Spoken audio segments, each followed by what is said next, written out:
If you make around $80,000 a year, I need you to hear this carefully. That number feels safe. Not rich, not struggling, just comfortable enough to stop worrying. And that's exactly why it's dangerous. Because $80,000 is the income level where most people make the single financial decision that quietly locks them into stress for the next decade. Not a bad investment, not a failed business. A car at this income, you're finally approved for the payments you couldn't touch before. Dealers smile differently. Banks stop asking questions. And suddenly a 6 or 7 year loan doesn't sound insane anymore. It sounds reasonable. Here's the problem. $80,000 is enough to buy a nice car, but it is not enough to recover from buying the wrong one. So today we're not talking about whether you can buy a car. We're talking about whether at this income level you should be buying one at all, or whether that money would quietly change your entire future if you invested it instead. Because the difference between financial freedom and financial frustration at $80,000 usually comes down to one decision. And for most people, that decision is parked in their driveway. Right now, the average American car payment is over $700 a month. $700. And that's just the payment. That number doesn't include insurance. It doesn't include gas. It doesn't include maintenance. And it definitely doesn't include the moment you realize the car you're paying for is worth dramatically less than what you owe on it. Here's what most people don't think about when they sign that contract. The average car loan today runs 6 to 8 years. That means you're committing future versions of yourself, versions you haven't even met yet, to a monthly obligation that never seems urgent until it is. And while you're making those payments, the car is doing exactly one thing: losing value. Most new cars lose around 20 to 25% of their value in the first year alone. So if you drive off the lot in a $30,000 car, congratulations. You just paid thousands of dollars for the privilege of watching your money evaporate. This is why so many people making decent money still feel financially tense. Not because they're irresponsible, not because they're bad with money, but because they lock themselves into a decision that quietly drains flexibility, margin, and peace of mind month after month. And at $80,000 a year, that pressure doesn't scream, it whispers. My name is Mark. I don't sell cars, I don't sell investments, and I'm not here to tell you what you want to hear. I spend my time looking at patterns, at what actually happens to people's finances over 5, 10, 15 years, not what looks good on paper in the moment. And one pattern shows up over and over again. People don't fall behind because they earn too little. They fall behind because they make 1 or 2 reasonable decisions that quietly remove their ability to recover. This conversation isn't about discipline or sacrifice. It's about understanding the mechanics. Because once you understand how money actually moves, some decisions stop feeling tempting and start feeling expensive. So let's set the rules of this conversation before we go any further. This is not a video about whether you should buy a car or not. Almost everyone needs transportation. That part isn't controversial. The real question is much more uncomfortable. At what point does buying a car stop being a convenience and start becoming a quiet trade-off against your future? Because that line exists, and most people cross it without realizing it. The problem isn't the car itself. It's not the brand. It's not whether it's new or used. The problem is what you have to give up in order to keep it. Every extra dollar that goes into a car payment is a dollar that can't create margin. It can't absorb a setback. It can't compound quietly in the background. At $80,000 a year, you're not choosing between a car and nothing. You're choosing between a car and time. Time without pressure.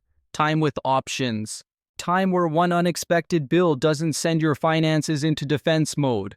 And once you understand that, the question shifts. It's no longer, can I afford this car? It becomes, what am I giving up so this car can sit in my driveway? Now here's the important part. If you've ever felt pressured, rushed, or strangely confident while buying a car that wasn't an accident, there are systems built specifically to make expensive cars feel harmless. The first one is the bank. When a bank approves you for a loan, they're not telling you what's healthy. They're telling you what's profitable for them. Approval does not mean affordability. It means they've calculated how long they can earn interest from you. The longer you stay in debt, the better the deal is for them. The second system is dealership psychology. Salespeople are trained to redirect your attention away from total cost and lock it onto one number, the monthly payment. They stretch loans to 6, 7, even 8 years so the number feels manageable. Not cheap, just quiet enough to ignore. And the third enemy is the most dangerous one, lifestyle inflation. At $80,000 a year, you start feeling like you've leveled up, like you've earned the right to something nicer. But what actually happens is this: your income goes up and your margin disappears with it. You don't feel rich, you feel committed. And here's the truth: no one in that process will ever say out loud. Banks don't care if you're financially free at 50. Dealers don't care if you're stressed at 45.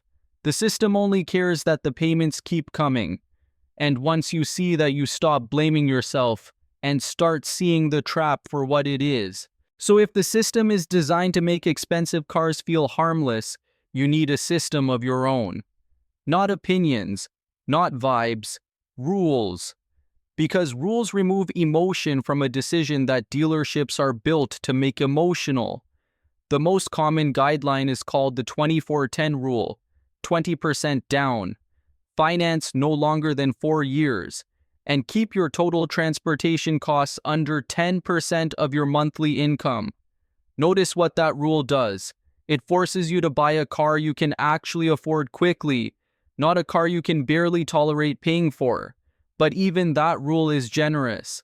A lot of people who actually build wealth follow something tighter, the 20-38 rule. Same 20% down, but the loan term drops to 3 years and your payment cap becomes 8% of gross income. The logic is simple. If you can't pay off a depreciating asset in 3 years, you're buying too much car. And now here's the moral line that separates smart buyers from trapped buyers. If you need 6 or 7 years to pay off something that loses value every day, you're not buying a car. You're buying pressure. Pressure that shows up at the end of every month. Pressure that reduces your ability to invest. Pressure that makes every unexpected expense feel like an emergency. A car payment isn't just a payment, it's a permanent monthly vote for stress or for freedom. Now let's do the part that most people avoid, the math. If you make around $80,000 a year, your take-home pay depends on your state deductions and benefits. But for most people, a realistic range is about $5,400 to $5,600 per month after taxes. So let's call it $5,500. Now apply the rules. Under the 10% rule, your total transportation budget should be about $550 a month. Under the more conservative 8% rule, it's closer to $440. And here's the mistake people make. They hear that number and assume it's the car payment. It's not. That number is total transportation. So now subtract the costs you don't get to negotiate.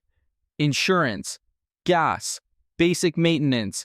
Depending on your age and location, insurance alone can be anywhere from $100 to $300 a month.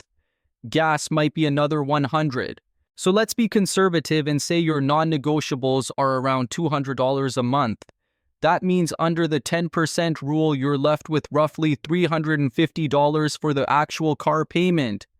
Under the 8% rule, you're closer to $240.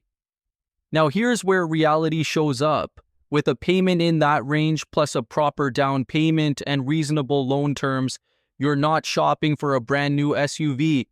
You're not shopping for a dream car. You're shopping for a vehicle that supports your life without taxing your future. In practical terms, at $80,000 a year, a financially safe purchase price usually lands around $15,000 to $18,000. Not because you're broke, but because this is the range where the math still leaves you margin. And margin is the whole game. Margin is what lets you invest consistently. It's what lets you handle a medical bill, a job change, or a family emergency without going underwater. So if you're making $80,000 a year and thinking 15 to 18 doesn't buy what I want, you're probably right. But here's the line most people refuse to accept.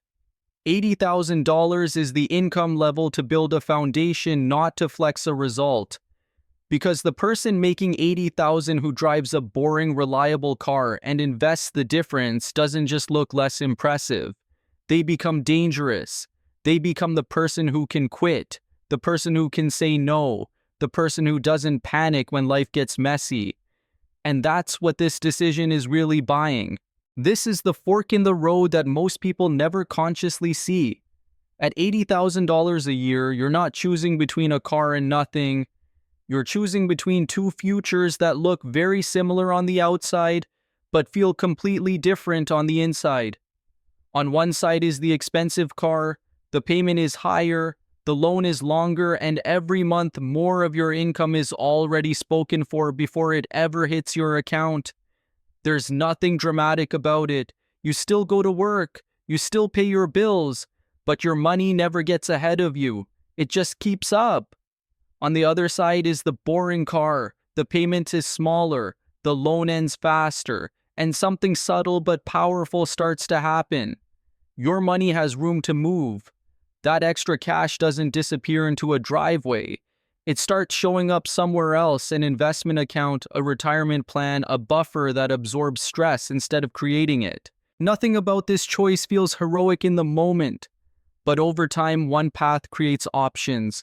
The other creates obligations. And at this income level, that difference compounds quietly until one day it isn't quiet anymore. Let me show you how this actually plays out. Meet Alex and Jordan. Both earn $80,000 a year. Same city, similar jobs, similar lifestyles. The only difference is the decision they made when it came time to buy a car. Alex walked into a dealership and bought a $35,000 vehicle. The payment was about $650 a month over 7 years. It felt manageable, comfortable even. Jordan bought a used car for $16,000, put money down, financed it for 3 years. The payment was closer to $350. At first, nothing looked different. They both showed up to work. They both paid their bills. They both felt like adults who had things under control. Fast forward 5 years. Alex's car is now worth around $20,000. But there's still a balance on the loan. The payment never stopped being temporary. It just became normal. Jordan's car has been paid off for 2 years. And here's where the gap opens. Instead of sending that $350 to a lender, Jordan kept sending it to himself. Month after month, year after year. By the end of year 5, Jordan isn't just driving a paid-off car. He's sitting on tens of thousands of dollars in invested money that can change jobs, weather emergencies, or compound into something much bigger. Alex didn't make a bad decision. He made a common one. But common decisions don't build uncommon outcomes. One person bought a car, the other bought time. And time, once you have it, starts working for you whether you notice or not. Now this is the part most people never calculate. Not because it's complicated, but because once you see it, you can't unsee it. Let's go back to that difference we talked about earlier. About $300 a month. That's the gap between the expensive car and the reasonable one at this income level. $300 doesn't feel dramatic. It feels harmless, like the price of comfort. But here's what actually happens to that money over time.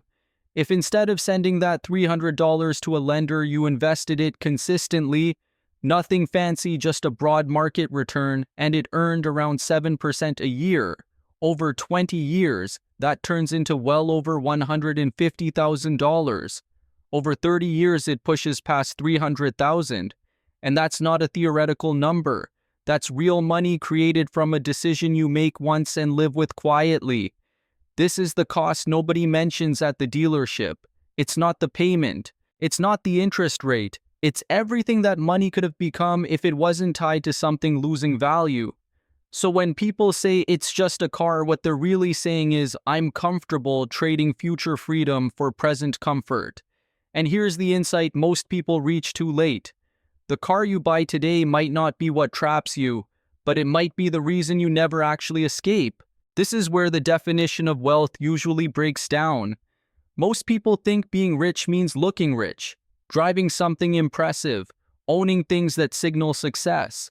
But real wealth doesn't show up that way. Real wealth shows up as absence. Absence of panic, absence of pressure, absence of having to say yes when you want to say no. The person driving the older paid-off car doesn't look impressive, but they have something the luxury car owner often doesn't. Choice. They can leave a job. They can handle an emergency. They can invest aggressively when opportunities show up. They're not locked into a lifestyle that demands constant income just to stay afloat. That's the difference. Wealth isn't about what you can buy. It's about what you don't have to buy. And the people who understand this don't feel the need to prove anything. They don't upgrade just because they can. They don't stretch just because they're approved. Because once you stop needing validation from objects, money stops leaking out of your life. Rich isn't loud. Rich is calm. Rich is when you don't need to prove anything to anyone, including yourself. So let's bring this all the way back to the number that started this conversation, $80,000 a year. At that income level, the math is clear. A financially safe car lives somewhere around $15,000 to $18,000. Not because you lack ambition, but because that range protects your future. Everything beyond that doesn't just cost more. It costs options. And options are what eventually turn income into independence. This isn't about denying yourself. It's about choosing what actually matters long term. Because the goal isn't to look successful at 30, it's to live freely at 50. If this video made you see your next car differently, make sure you subscribe to the channel. And if you want to understand how people with good incomes still end up financially stuck, watch the next video, because cars are only one piece of the system that quietly keeps people working longer than they need to. Your future self is already living with the consequences of this decision. The question is whether they'll thank you for it or spend decades paying for it.